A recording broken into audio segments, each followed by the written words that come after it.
day in this honorable board.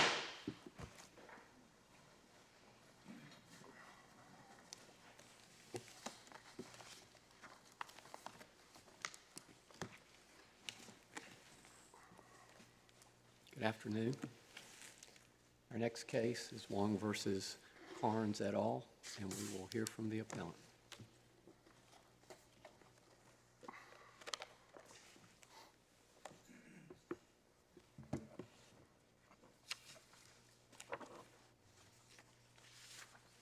Chief Justice Newby, and may it please the court.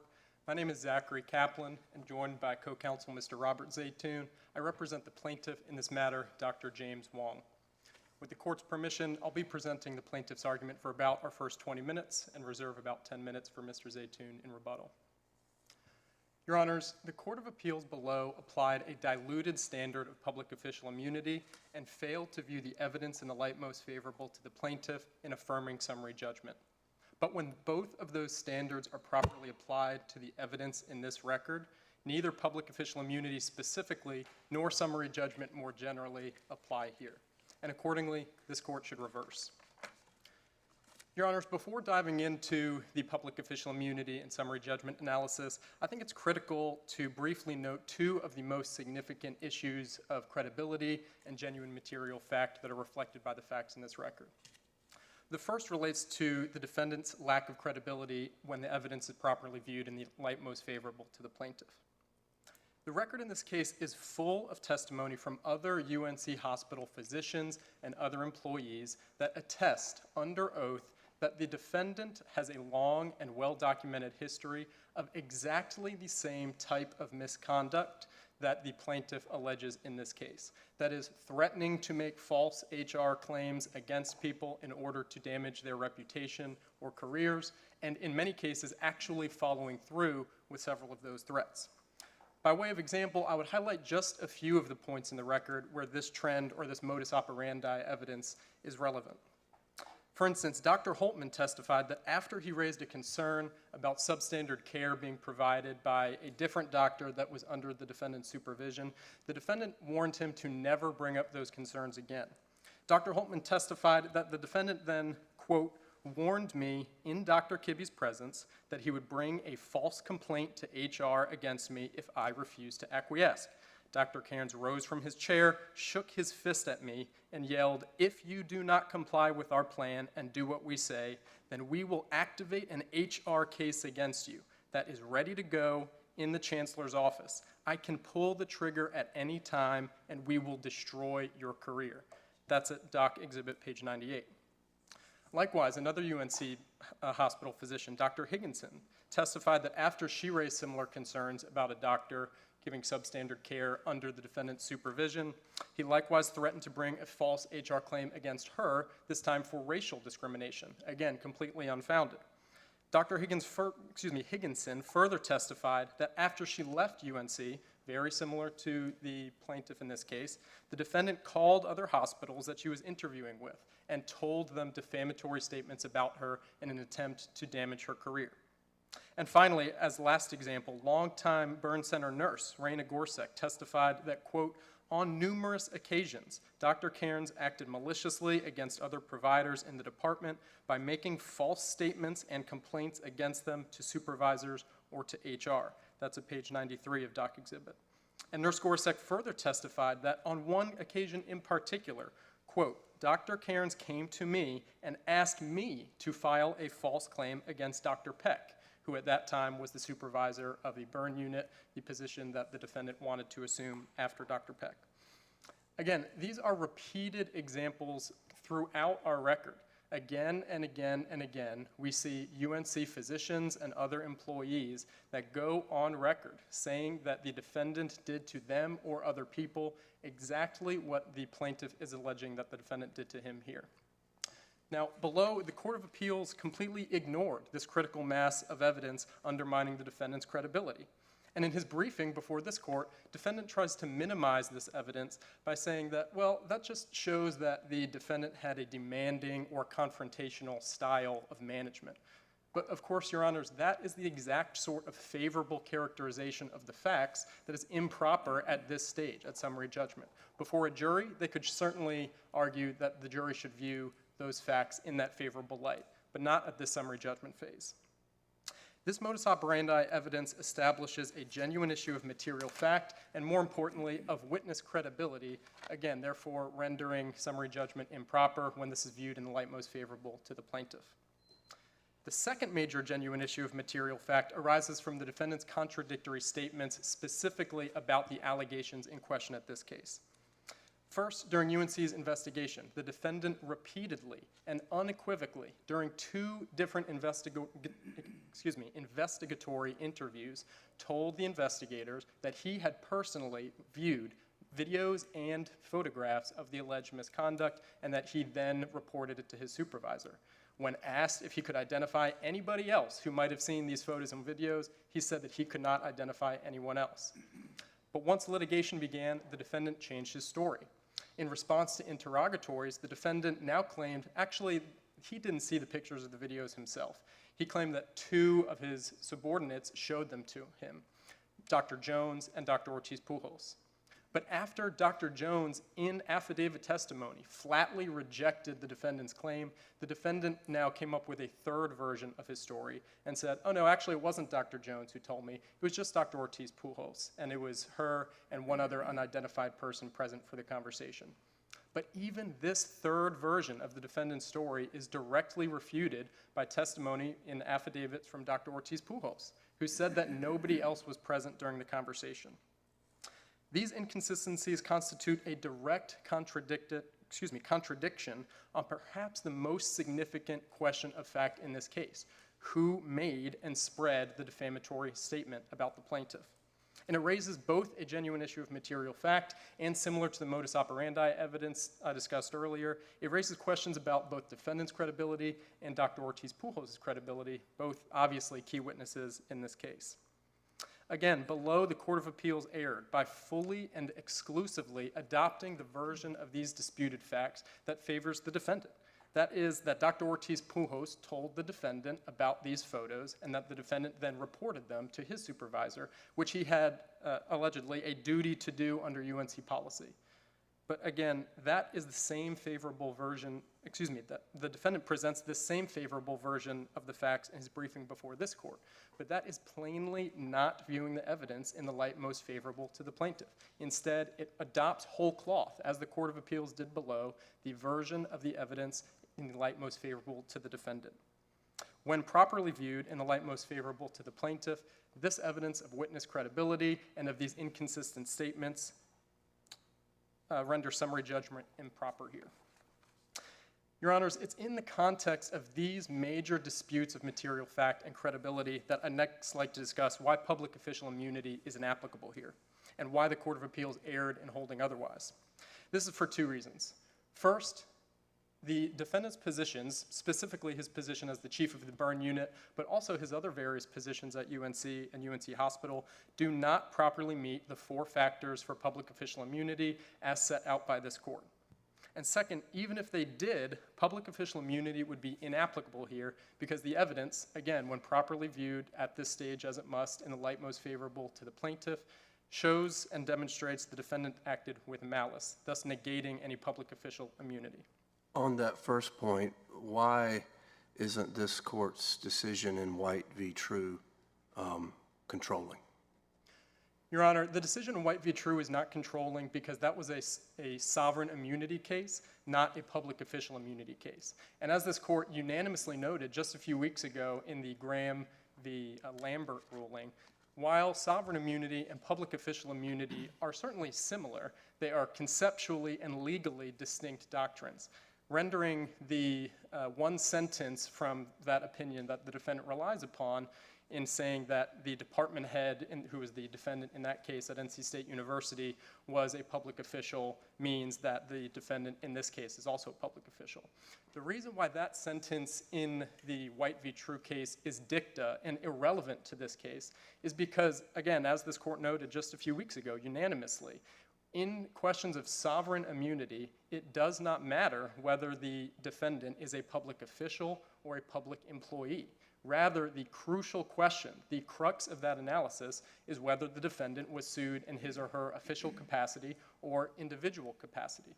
And in fact, the vast majority of the opinion of White v. True goes into this analysis. It considers, in that case, that because the plaintiff did not say individual capacity or official capacity in the complaint or elsewhere, that the lack of indicia of individual capacity suit means that the court must assume that that suit was brought in the official capacity, and therefore that sovereign immunity applies. Right, so I went back and looked at the briefing in True because there was that one sentence and it read odd. So just to make sure I understand what you're saying, the defendant in True was saying, I couldn't have done this in my individual capacity. I could have only done it in my official capacity. So that one sentence in True reflects the limit of what was briefed to the Supreme Court, whereas there's, a dozen cases from this court articulating a 3 or 4 part analysis of whether or not there's public official immunity. Is that right?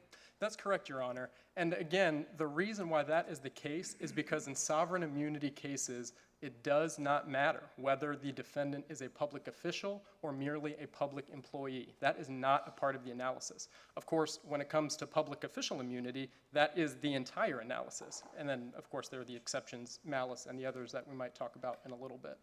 But I would point this court in terms of why the Court of Appeals analysis relying on White v. True there was anemic and incorrect. I would point this court towards paragraph 55 of the Court of Appeals opinion. In that paragraph, it begins and ends by laying out basically 2 factors that, when added together, equal a public official.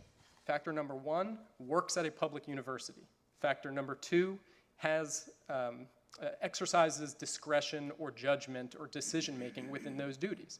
Now, Your Honors, it is true, and of course the defendant correctly points out, that defendant Cairns, in this case, works at a public university, and as a leader of the burn unit, he did make certain high-level decision-makings. For instance, assigning doctors or hiring or firing doctors or patient assignments. However, what I would note about that paragraph is that it expands the doctrine of sovereign immunity well beyond the bounds that this court has set out in using those 4 factors that Justice Riggs has alluded to. And at risk of stating the obvious, there are many, many, many people who both work at a public university and exercise discretion within their roles that do not and should not classify for public official immunity. For instance, every single doctor at UNC Hospital works at a public university and exercises discretion within her or his role.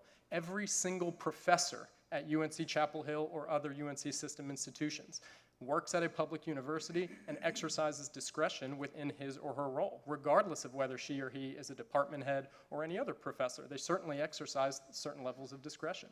Any head coach on any football team or basketball team or baseball team at a public university, again, works at a public university and exercises high levels of discretion within their role. Now, the issue with these factors by the Court of Appeals is that it completely ignores the other factors that this court has set out for public official immunity. The first of those factors is that the job was created expressly by the Constitution or statutes or expressly designated constitutional or statutory authority. The second is that the person or the position exercises a portion of the sovereign power. The third is that that person or position has this level of discretion within those governmental duties. And the fourth is that they take an oath of office. Now, as the defendant correctly points out, and as plaintiff acknowledges, these 4 factors, no one of them is dispositive, and this court and the Court of Appeals have taken different tacks in different cases as applied to a certain fact scenario versus others. But what we see when we apply those 4 factors to any of the defendant's positions here, but specifically the only position in which he interacted with the plaintiff and through which this case arises, that being the chief of the burn unit, none of those 4 factors properly apply. To compare it to a pretty classic example of a public official is a law enforcement officer. When we go through those 4 factors for law enforcement officers, let's say our county sheriff Our state constitution expressly creates the position of county sheriff. And while deputy sheriff is not created by our constitution, there is an express statute that allows the county sheriff to delegate some of his or her authority to a deputy sheriff. The same can be said for any town or city police officer. Towns and cities are allowed by statute to designate a portion of the police power to hire law enforcement in that municipality. The same simply cannot be said for the defendant's position here, in that nowhere can the defendant point to a provision of our Constitution or a statute that says there shall be a chief of the UNC Hospital Burn Center and these should be her or his responsibilities. Likewise, there is no statute or constitutional provision that delegates any authority from a constitutional or statutory position to the chief of the UNC Burn Center. That factor is wholly missing here. And I would point this court to its decision in Eisenhower v. Hutto, in which the court goes through this same sort of analysis on this first factor as it applies to a school crossing guard. It compares that position, again, to the position of a police officer, saying the position of a police officer is expressly delegated authority by statute. The same cannot be said for a school crossing guard, and here the same cannot be said about the chief of the burn center at UNC. Moving to that second factor, Your Honors, again, it's that they exercise a part of the sovereign power. Again, police officer, classic example, obviously exercising a portion of the state's police duties, which is a core governmental function. Operating a burn center at its hospital, while of course admirable as a proprietary choice, is not a core function of our state government. And because of that, the defendant, even as one of the leaders of the burn center, did not touch on any core governmental function, did not exercise any sovereign power. Can I just ask you, do we have to reach this question if we agree with your second point, namely that this tort is one that you're alleging was committed with malice? No, Your Honor. This court could either decide expressly that the defendant was a public official, which of course the plaintiff would take issue with, or assume without deciding that the defendant was a public official and still view, when properly viewing the evidence of malice in the light most favorable to the plaintiff, again, as it must at this procedural stage, still find that that evidence is enough to demonstrate, when viewed in the light most favorable to the plaintiff, that the defendant, even if he is a public official, acted with malice. And my co-counsel, Mr. Zaytoun, will go into more of these other physicians and other employees at UNC. But again, up to 9 other UNC physicians and staff members testified in this case about exactly this same type of misconduct. I'm sorry, I want to get to that third part of public official immunity, and that is discretion. Yes, Your Honor. Isn't the defendant saying in part here that he had no choice but to make the report under policy? The defendant does say that, Your Honor. The problem with that assertion is that, again, that takes the evidence here in the light most favorable to the... But the point I'm getting at is, to be entitled to public official immunity, you have to be exercising discretion. So to the extent that the defendant says, well, I had to make the report, then isn't that key element missing? That's correct, Your Honor. And that gets at, I think, an interesting catch-22 in the defendant's argument here. On the one hand, the defendant says, I was the chief of the burn unit. I was the chair of the faculty. I had XYZ position within the med school. Again, all of which are true. Therefore, I exercise wide discretion. However, at the same time, as Your Honor points out, he argues that, well, when this happened, I had no discretion. This was a duty under UNC policy that I had to report this. So I think a lot of that, Your Honor, will depend on whether the court zooms in on the discretion that the defendant had in his position generally, or zooms out on the discretion that the defendant had in his position generally, or zooms in on any discretion that was exercised in this individual decision. Now, as it relates to this individual decision, you're right that it's the defendant's position that there was no discretion here. But am I right that you're defending summary judgment on the basis of spreading these rumors more broadly than just through the complaint process? It's both, Your Honor. It is in the light most favorable to the plaintiff, the defendant was the origin of a false claim, false allegation of sexual misconduct. That act alone constitutes and supports the defamation claim that the plaintiff brings here. However, as you correctly point out, that was not the end of the defamation. The defendant, again, the evidence in the record, particularly when properly viewed in the light most favorable to the plaintiff, illustrates that the defendant then went throughout the unit, very similar, again, to the quote that I shared about Dr. Higginson, and spreading this false claim in order to damage the plaintiff's career and reputation. If there were any qualified privilege that sometimes exists in the law in defamation cases for, things like doctor peer review and that sort of thing, if there was anything like that that applied here, could it apply to those communications or solely to what you described sort of almost like a ministerial role of forwarding it up the chain?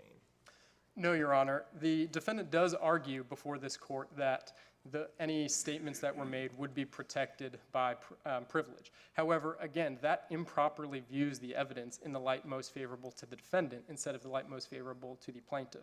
However, even if we assume that privilege, which I don't think the court should, but even if we do, there is that evidence of malice that we've already discussed that would negate or pierce that privilege.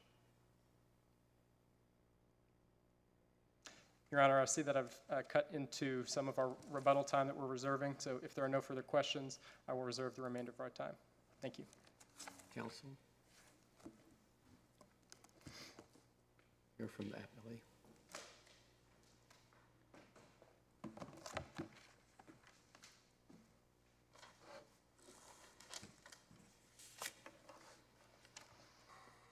Mr. Chief Justice, Associate Justice, good afternoon, and may it please the court. My name is Lindsay Smith. I'm with the North Carolina Department of Justice, and I represent Dr. Cairns in this appeal. I'm joined by my co-counsel, Katie Hartzog. Your Honors, at its heart, this is a case about whether a high-level administrator at a public university and a public hospital can be sued on the actions that are taken in the performance of his duties. And I want to focus my argument today on that central question, whether Dr. Cairns is entitled to immunity as a public official. Now, of course, that question has two parts, as my colleague has already acknowledged. First is whether Dr. Cairns is a public official at all, and the second is whether he is entitled to immunity. To determine whether Dr. Cairns is a public official, I do think it's helpful to zoom out a little bit to look at the overall circumstances here. This UNC Chapel Hill is this state's oldest and most prestigious university. It has a world-class medical school as well as the UNC healthcare system. This system includes the J.C. Burns Center, which is one of the largest in the U.S. and certainly in the Southeast, and the Burns Center accepts referrals from all over the state of North Carolina, including from neighboring states. And so UNC Chapel Hill, the UNC healthcare system, and the J.C. Burns Center serve a distinct public good in providing these services to the citizens of North Carolina. And Dr. Cairns, at the time of the events that took place in this lawsuit, was arguably one of the highest-ranking faculty members at UNC Chapel Hill. He was the chair of the faculty. It's an elected position where he is charged with many duties, not the least of which is representing the chancellor in academic matters and assisting with university investigations. He was also the medical director of the Burns Center, and this required the supervision and administration of employees and personnel matters, as well as financial decisions. Where's the statutory basis for the Office of Medical Director of the Burns Center? I read your arguments about faculty and head of faculty. Like, if there's arguably some statutory basis for there, all I saw in your briefing were conclusory statements with respect to the medical director of the Burns Center and the division chief of Burns. Sure. So the way that this court has looked at this statutory basis factor is really there's two ways that it is said that an individual can show a statutory basis for their position. And the first is, as my colleague acknowledges, either through the creation by the Constitution or the statutes, the express creation of that particular position.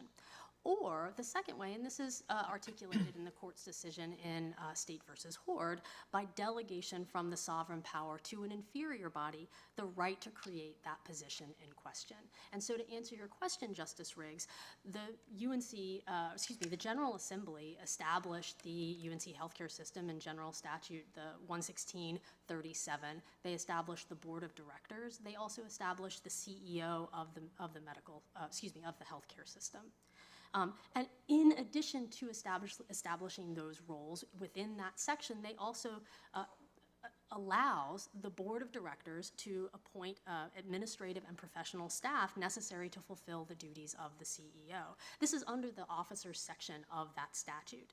And Cairns is one of these officers. He's the director of the medical center, without whom the CEO would not be able to fulfill his role in running the UNC healthcare system. I think under Horde, though, the UNC system could set up a director of school or crosswalk guarding, and we've said for other reasons that that's not a public official. That's right, Your Honor. And I think to that point, there are a number of different factors that this court looks at in determining whether an individual is a public official. And I think sort of the background factor, and the one that I want to talk about first, really is whether this individual exercises a portion of the sovereign power. And this is the least well-defined factor that this court has looked at. But I think it animates, and it animates a lot of this court's decisions in the past. And what it does is it essentially shows how an individual exercises the sovereign power by looking at whether they exercise a certain level of discretion or whether their position is created by statute. I think the best way... Aren't you conflating in what you just said? We do have to look at discretion and sovereign power separately. I mean, the fact that you exercise discretion does not mean you exercise the sovereign power of the state.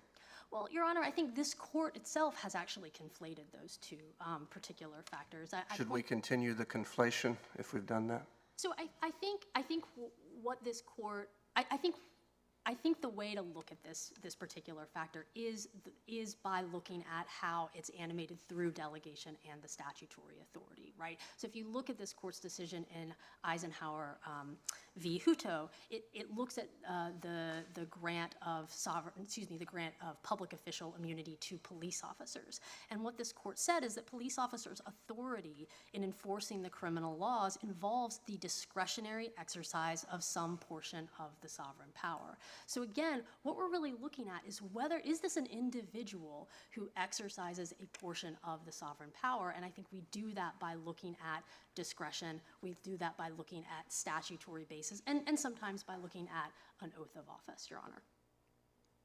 So to talk a little bit about the discretionary factor in itself, I mean, this court has defined discretion as acts that require deliberation, decision, and judgment. But I think the key here is not that every employee who exercises some discretion is a public official, but that individuals who exercise the appropriate level of discretion may be considered an official. So I think one way to sort of narrow this factor down, or at least get a little bit more definition on this factor, is looking at the specific cases in which this court has held that an individual is a public official. So for example, chiefs of police and police officers have that level of discretion that render them public officials. Officials and directors of state agencies can have that level of discretion. School trustees can have that level of discretion. But to Justice Riggs' point, school crossing guards do not, bus drivers do not, and street sweepers do not. But I think the most analogous case, and we've already discussed this here today, here is White versus True. Now, we acknowledge that this is not a case in which this court was looking at public official immunity, but the court did look at whether a university professor, very similar to Dr. Cairns, was a public official. And what it said was that, yes, because of the discretion that this individual exercised in his role as a university professor, in particular as the head of a university department, that individual was a public official. But that's entirely dicta, isn't it? Your Honor, I do think that it's relevant here insofar as this... I mean, what we said in that case was dicta. I think it was not relevant to the ultimate decision because that decision did turn on sovereign immunity. So that means it was dicta. Correct, Your Honor. But what I would say here is that this court has looked at cases outside the public official immunity context in order to determine what factors we're looking at and how to define those factors. I think the key case here was State versus Horde. That was not a public official immunity case, but that is the case where some of these factors, particularly the statutory basis factor and the sovereign power factor, were most clearly delineated. But I just want to tie up White. I mean, White doesn't look at all the factors that we traditionally look at when deciding whether someone's entitled to public official immunity, correct?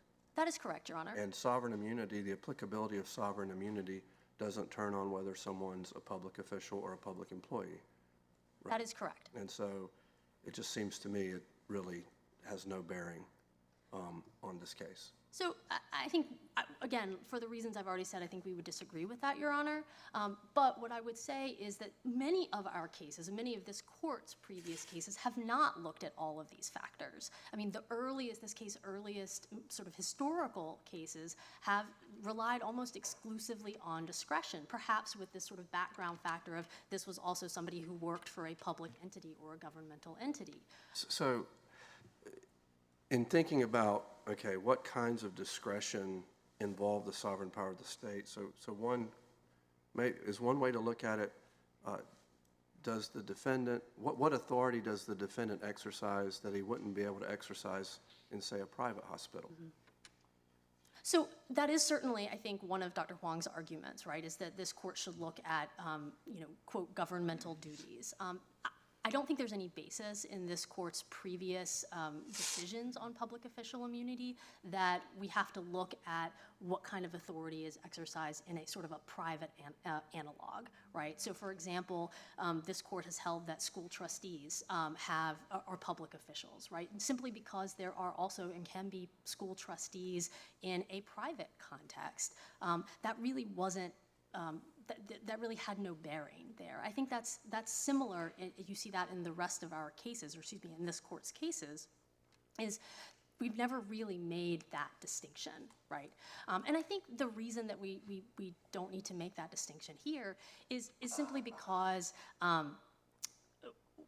Well, it seems to me that that if we adopt your approach, that we're going to be dramatically broadening the applicability of public official immunity because you're asking us to apply it where there's not a position created by statute, and you're asking us really just simply to look at discretion.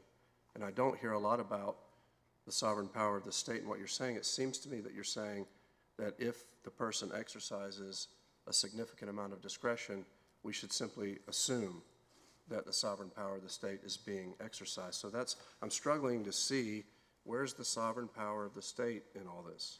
Sure. So I think I want to break that up into a couple different responses, Your Honor. I think to the second point that you made, I think discretion is one of the factors that we're looking at. And I think we would say that, yes, the sovereign power is exemplified in looking at a particular level of discretion that is exercised by the individual, right? And I think that's consistent with this court's holding in, or at least the formulation of the factor in Eisenhower v. Hutto, right? Mm-hmm. But I don't think that we're simply saying that this court jettison all of the other factors entirely, and I think we would say that there is a statutory basis for this position here too. Now, we acknowledge there's not an express creation of this position in statute, but as this court has said, there doesn't have to be an express creation.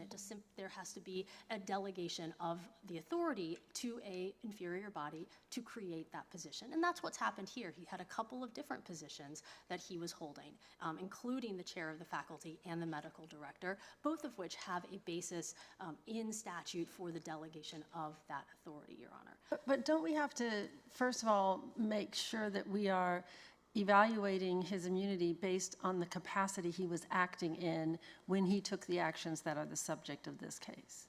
Your Honor, I would actually disagree with that. That's not how this court has looked at how we determine whether an individual is a public official, right? Whether an individual is a public official, we look at what is the scope of their roles and what kind of discretion do they have in their roles more generally, right? Now, the specific action that an individual takes that's the subject of the case at hand, that comes into the analysis when we look at the second part of this public official immunity test, which is whether immunity applies, right? Whether this particular person has acted within the scope of their duties, has acted without malice or without corruption.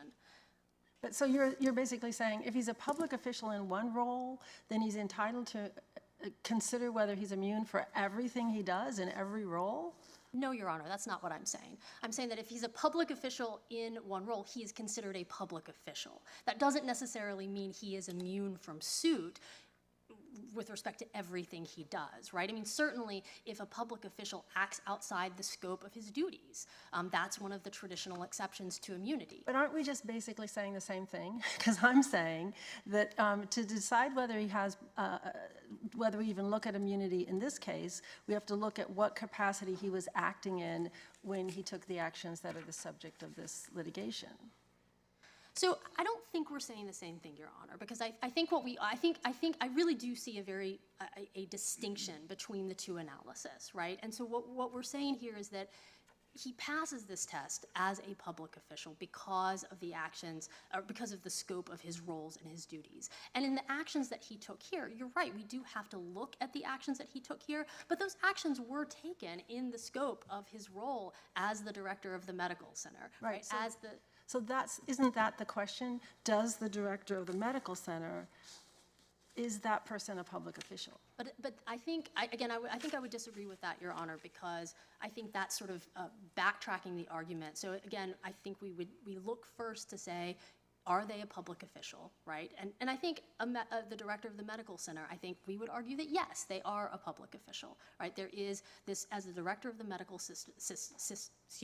a director of the medical center, Dr. Cairns exercised significant discretion in his duties there, and there's also a statutory basis for the creation of that role. So I'm going to flag that I think I'm looking for a limiting principle, because this feels to me like a dramatic expansion of the public official immunity, and other than the UNC Chapel Hill hospital system and Burns Center is well regarded. I'm not sure that's an actual legal limiting principle, but you know, the Durham's, correct me if I'm wrong, the Durham School of Math and Science is a subset of the UNC system. Like if you're stretching hoard, if you're saying any entity that's created by statute can then delegate some sort of sovereign, like I think this is getting into what Justice Allen and Justice Earls were asking about, like where is the portion of sovereign power being exercised? Otherwise, it's everyone at a public university. We're starting from that starting point of what I hear you answering, Justice Earls, is we're starting with an assumption that essentially everyone at a public institution, and I think it's well beyond just that too, is a public official. So I think we find our limiting principles, Your Honor, in the application of some of these factors, right? I mean, and I think discretion is one of those limiting principles, right? How much discretion does this particular person exercise? I mean, and to get to just a couple of little subpoints there, right? There are a couple of different ways that this court has decided that individuals have exercised a significant amount of discretion, or at least enough to become a public official. One of those ways is because they exercise significant administrative or supervisory authority. But another one of those ways is simply because of the level of discretion that they exercise within the scope of their roles. I'm thinking particularly about police officers, right? Police officers don't typically have a significant amount of administrative or supervisory authority. However, because of the extent of the duties that they have in exercising their delegated authority of the sovereign power, they are public officials, right? I'm sorry. No, I'm sorry, go ahead. I'd like to, if I could, move from is the defendant a public official to does public official immunity apply here? Sure. So I think the purpose of public official immunity is to enable individuals who are invested with significant authority and discretion to exercise that discretion without undue fear of litigation. Correct, being Your sued. Honor. How does that interest apply to a non-discretionary act? So How is it furthered by applying it to a non-discretionary act?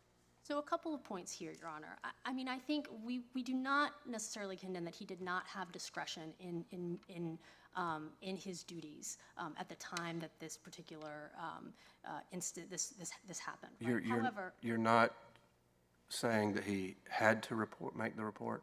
no, what we're saying is he didn't have a choice. He did have to make a report under UNC policy. But I do think that the underlying policies of sovereign official of public official immunity are still relevant here. We want these individuals, particularly individuals who are in these positions of authority and supervisory authority, to be able to vigorously defend the policies of the university, particularly policies pertaining to misconduct and potential sexual harassment, Your Honor. So is maybe one part of this, who's going to take the job if it has non-discretionary duties like this and there's no legal protection? I mean, I think that is part of the argument, Your Honor, right? Because there's the policy behind public official immunity is twofold, right? We want them to be able to vigorously defend, but also we want highly qualified individuals to come into these roles and take these jobs and be able to do their jobs without this fear of reprisal, which frankly is exactly what we have here. Put yourselves in Dr. Cairns' position. He is the director of the Burn Center. He has a female subordinate come to him and say, I've seen these photographs on Facebook of this party that happened. I saw 3 photographs. There was a stripper in one. There were posters of this colleague of ours in various stages of undress in another. And there was a photograph of this colleague of ours possibly touching the breasts of another employee of the Burn Center. When you have that type of report that is made to you as an administrator at this level, we want Dr. Cairns, we want these administrators to assist their subordinates in making those reports. So you mentioned police officers earlier, and I agree with you that they're sort of like the paradigm of public officials because they're exercising the sovereign's police power and they're exercising discretion. But even so, if a police officer has someone in the state they don't like, and so they falsify their investigation and fabricate evidence to create a criminal investigation of an innocent person just to harass them, that's malicious. There's case law about that. I understand your friend for the plaintiff's argument to be, that's what your client did.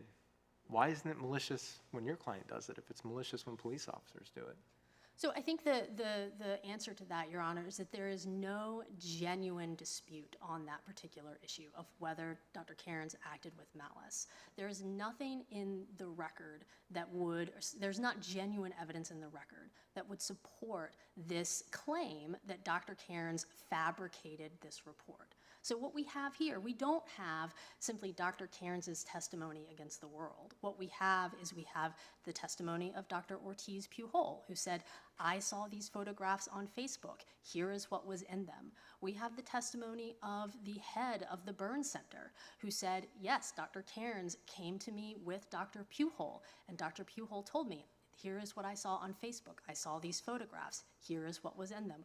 We have the testimony, again, of Dr. Cairns saying, these are the reports that were made to me. And then we have the testimony of yet another colleague to whom Dr. Ortiz Pujol told about the photographs that she saw. So again, Dr. Hwang was required at the summary judgment stage to bring forth evidence to show that there is a genuine dispute of material fact here. In other words, that a rational juror could accept his construction of the record, or that there is a construction of the record that a rational juror could accept.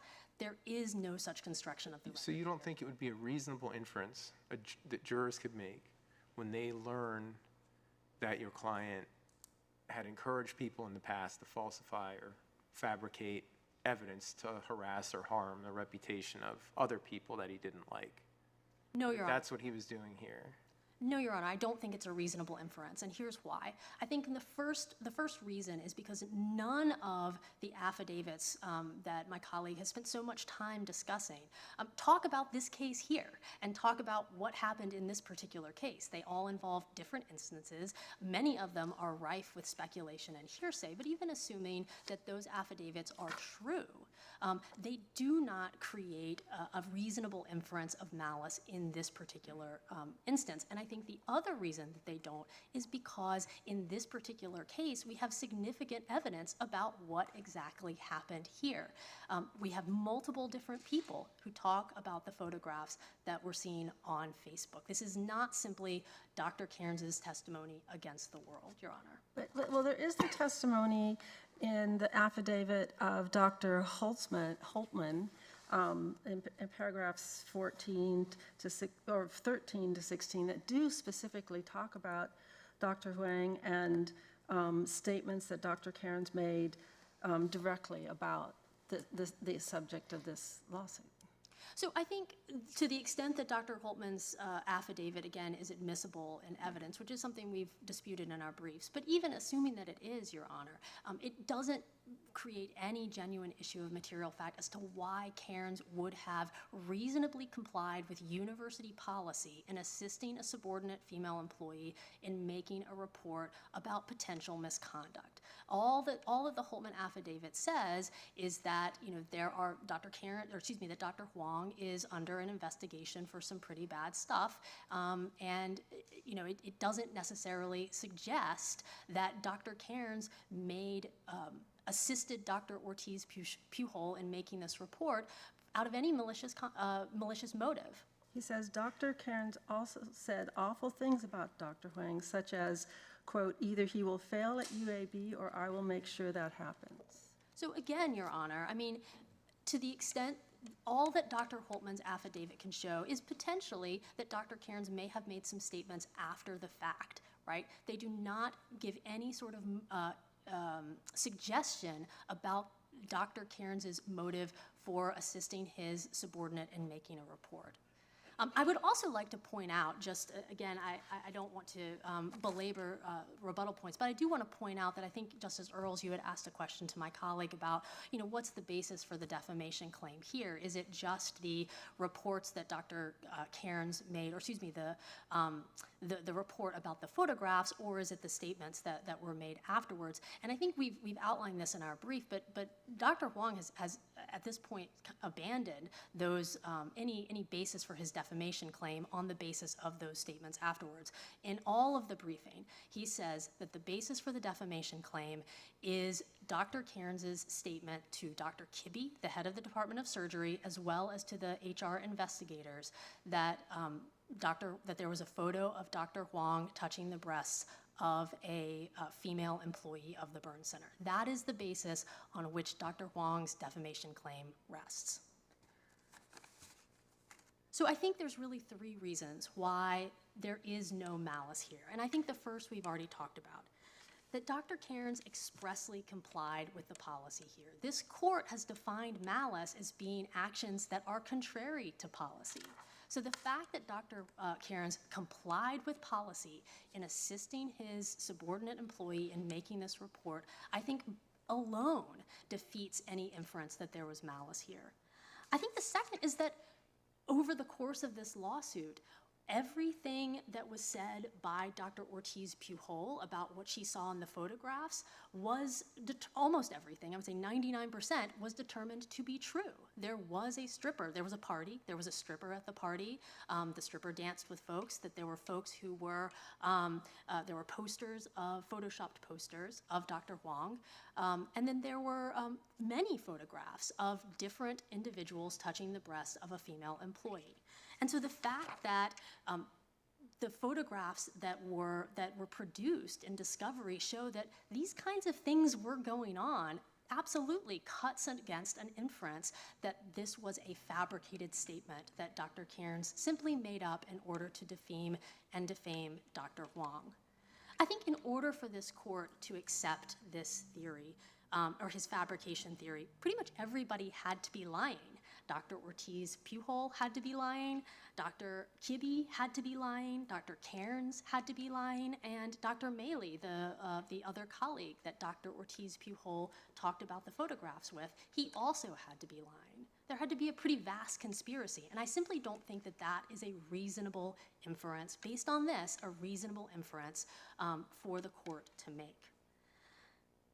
I think the final point that I would simply say here, at least on malice, is that Hwang was eventually cleared of any wrongdoing. So the basis for his claims here is simply that there was a statement that was made that he believes was inaccurate, but whether or not that statement was accurate is not the central material fact here. Even if the statement was inaccurate, Dr. Cairns still had a duty to report that statement in his role as the medical director of the Burn Center, and I would argue also in his position as the chair of the faculty. I'd like to end very briefly by addressing, Your Honors, the way that Dr. Cairns can prevail here even if the court determines that he's not entitled to immunity. And that's simply because he hasn't carried his burden on summary judgment. And there's just a couple of points that I want to make. On his defamation claim, the record shows that his report was entitled to a qualified privilege. Again, the defamation claim is based solely on the statement that there was a photograph of Dr. Hwang touching the breasts of another female employee. That statement was made to Dr. Kibbe in assisting Dr. Ortiz-Pujol in making her report, and it was repeated to investigators during the course of an investigation. And this court has held that those types of statements are entitled to a qualified privilege.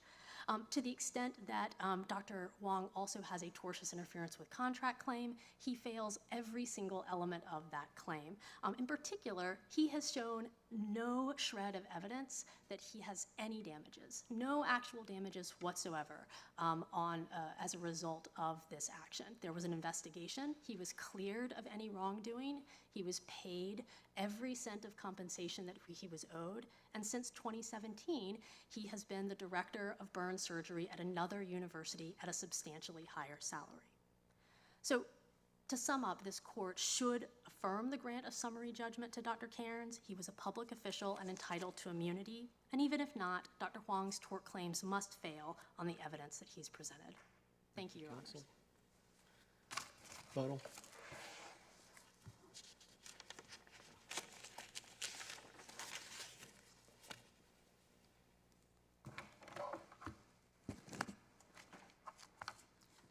Mr. Chief Justice and Associate Justices, if it pleases the court, I'm Robert Zaytoon. I wanted to take a few minutes in rebuttal here. But being in front of this court now, the first time I was here, my hair was a lot darker, thicker, and I was younger. But that does not diminish, to me as an advocate, being in front of this court today.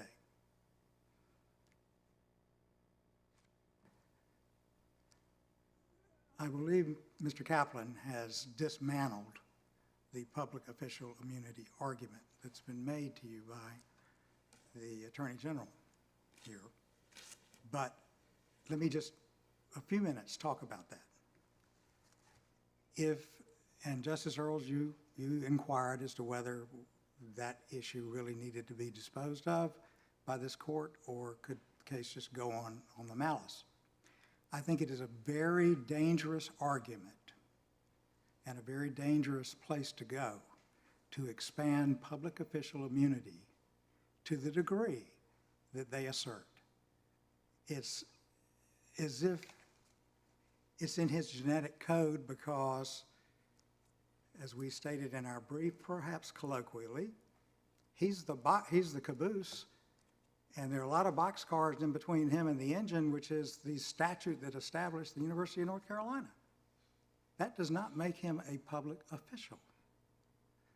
If it were so, and this court so held, the floodgates would open on immunity.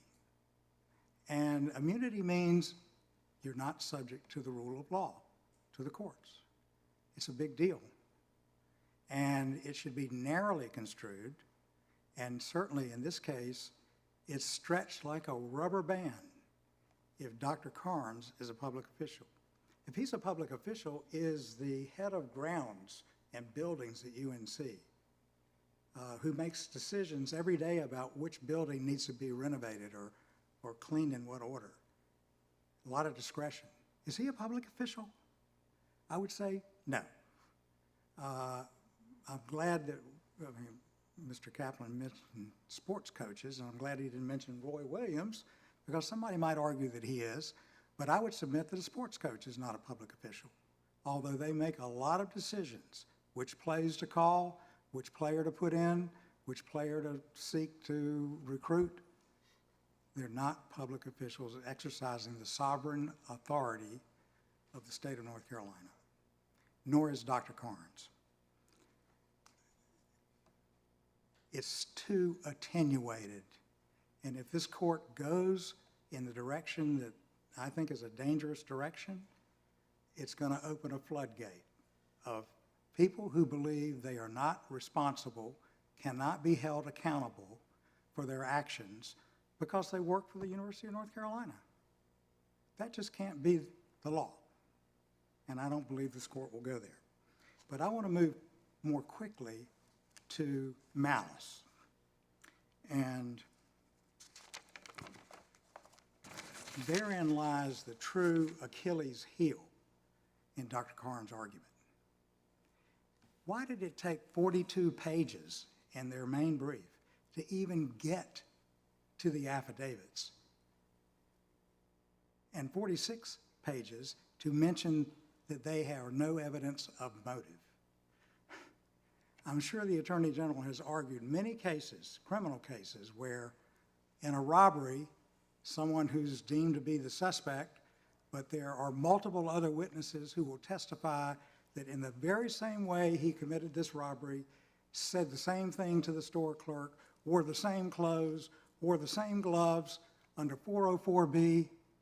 That comes in as evidence of motive, of identity, of pattern. Why diminish the testimony of these fine physicians? Now, the North Carolina Burn Center was basically started as the J.C. Burn Center, and it was considered the premier burn center in this country. Now, why would all of, and if you go to the appendix of our main brief, you'll see the affidavits of these fine physicians who came forward and testified that Dr. Cairns had a pattern of maniacally abusing some of the most talented physicians we could ever imagine. At the burn center, what they do day in and day out, they take care of kids who've been severely burned. It's a very stressful job. And they go in there day in, day out, and they do that. Well, why would Dr. Cairns, who wasn't even doing surgery during this time that he was marauding over Dr. Hwang, who was revered by his colleagues, think about this, Your Honors. He had 4 years of undergraduate school. He did a master's in electrobiology because he thought he might want to go into cancer treatment. Then he went 4 years to medical school, 5 years of surgical residency, a fellowship in critical care, and a fellowship in burn care, wound care. Every one of the other physicians who Dr. Cairns ran off, he basically gutted the North Carolina Burn Center by running out. Why, we don't know. That's a jury question. Was he a malignant narcissist? Was he jealous? Did he not like the fact that other of his colleagues were being more revered than he was? We don't know. That's a jury question, his motive. But he ran them off, and they had the gumption to come back and stand up for Dr. Hwang, who was highly revered, who his colleagues gave him this surprise party, and it was off campus. It was at the top of the hill in a private room, And yeah, there was some stuff that went on that, goes on in kind of parties like that. He didn't have anything to do with planning it, but more importantly, there's not one scintilla of evidence, other than Dr. Cairns, that he groped a female. Not one. And that issue is in dispute itself. There's been a lot of discussion here today about, well, didn't he have to go and report it? His original version was that he saw those photos. And then when there was a lawsuit filed, it morphed into, well, Dr. Mortiz Poolholtz and another doctor, Dr. Jones, saw the photos. Well, Dr. Jones was deposed, and he absolutely denied that. He was one of the surgeons that Dr. Cairns ran off. And then Ortiz Poolholtz comes into the picture, and it's a jury question. We're at summary judgment here. We get the benefit of every inference. And I'll talk more about that in relation to a case that Judge Dietz wrote in the Court of Appeals. But we get the benefit of every inference, and there is a dispute as to how Dr. Cairns even came to report this. Did he do it as a cover? Did he decide he needed somebody to tell him so he had a duty to go report it? Why didn't he say that to begin with? That is a dispute of fact. That is not a given.